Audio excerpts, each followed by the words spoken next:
Shalom and welcome to the first in what is to probably be a long series of commentary on the Tsiyon newsletter. Today we're going to start off with when snakes and scorpions attack. Now I'll start reading. From Eliyahu. Shalom friends.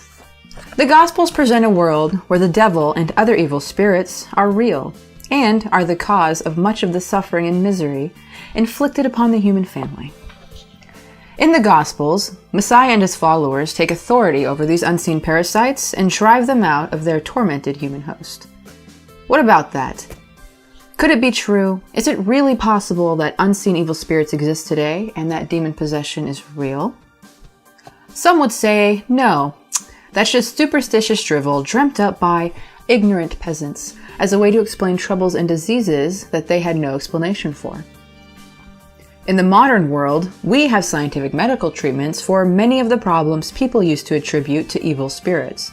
Further, modern psychiatrists treat obsession with spirits as mental illness because evil spirits are a myth.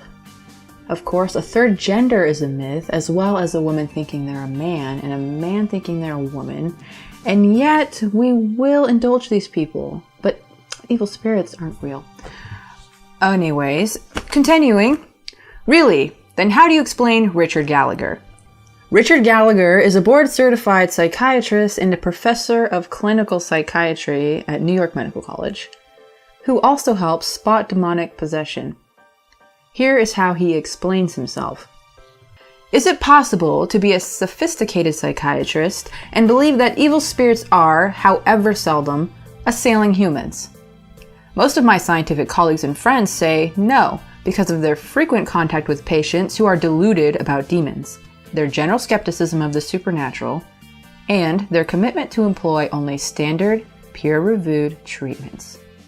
But careful observation of the evidence presented to me in my career has led me to believe that certain extremely uncommon cases can be explained no other way. Now, you will note that Richard Gallagher does not seem like an unsensible religious fanatic pointing at every case of mental illness as demon possession.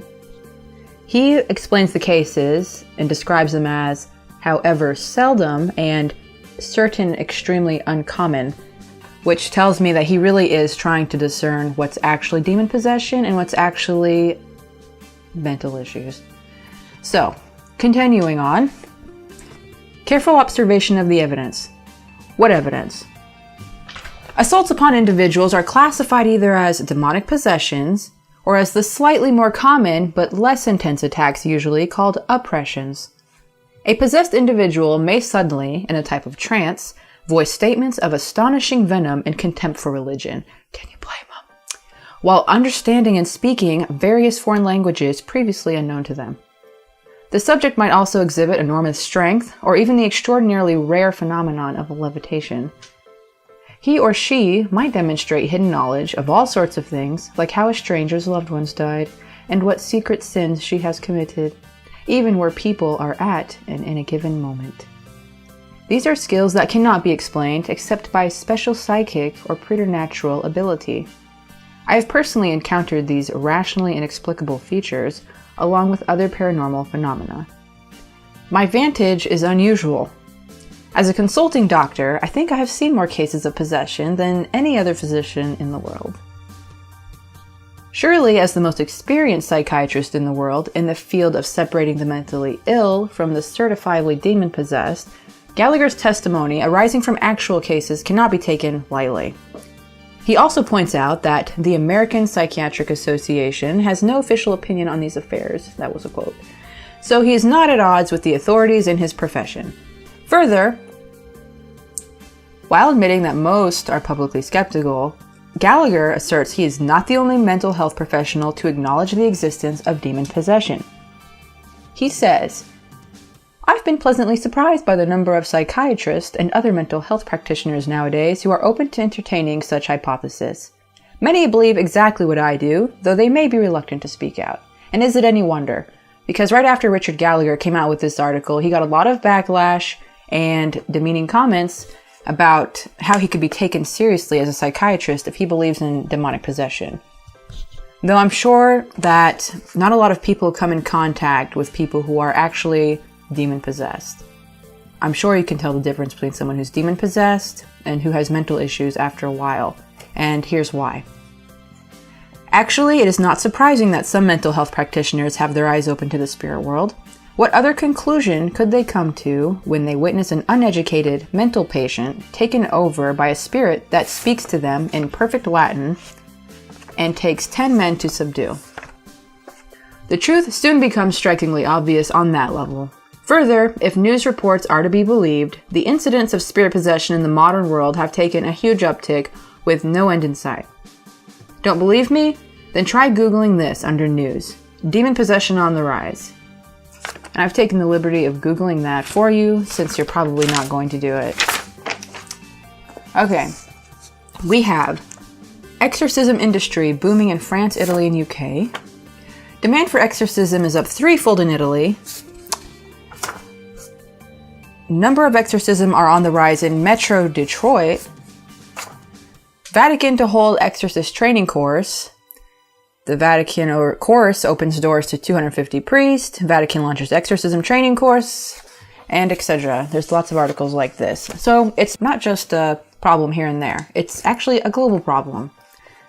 It turns out that the cases of demon possession, exactly as reported in the Gospels, are being witnessed by mental health practitioners today. The only difference is that the modern world cannot effectively deal with demons, while Yeshua and his apostles could, and did, and his followers still do today. Why am I focusing all this attention on demonic possession? Because demonic possession is the most obvious and dramatic evidence that evil spirits are real and at work in the world. However, the demonic freak show is just the tip of the iceberg.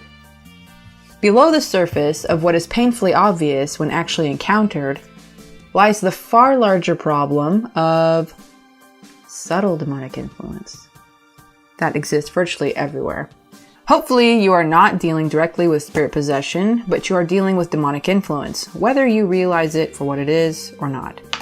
Because we all are. It's ever present in the world all around us. Thus, the scripture warns, "Put on the whole armor of God, that ye may be able to stand against the wiles of the devil." Ephesians 6:11. There's a war going on between good and evil on a cosmic scale, and both sides want you. So you are a target. Once your eyes are truly open to this reality, you will be able to equip yourself to fight back against both subtle and obvious demonic attacks. Until that happens, you are easy prey for your invisible and malevolent enemies to exploit. Which is very true. After watching this meeting, there's really so much that I wasn't even aware of, like the difference between possession and oppression. You know, there's a difference. Like, believers, no matter how far along on your walk you are, you can deal with demonic oppression every day, everywhere, from people you trust, people you love, people who have good intentions. And when you're aware of the ever-present war all around you, which does happen, you can more easily step back from a situation and really realize what's going on, how you can control your emotions, how you can control your feelings and you're getting angry or getting hurt over something, and realize what the enemy is trying to do and what the demons are trying to do through this person or other people that you're dealing with, or even thoughts that come into your head. So, in Luke 9 and elsewhere in Scripture, we will consider what to do when snakes and scorpions attack. And you can watch the full video right here. If you want to leave your thoughts or are you with me, comment below and I'll get back to you.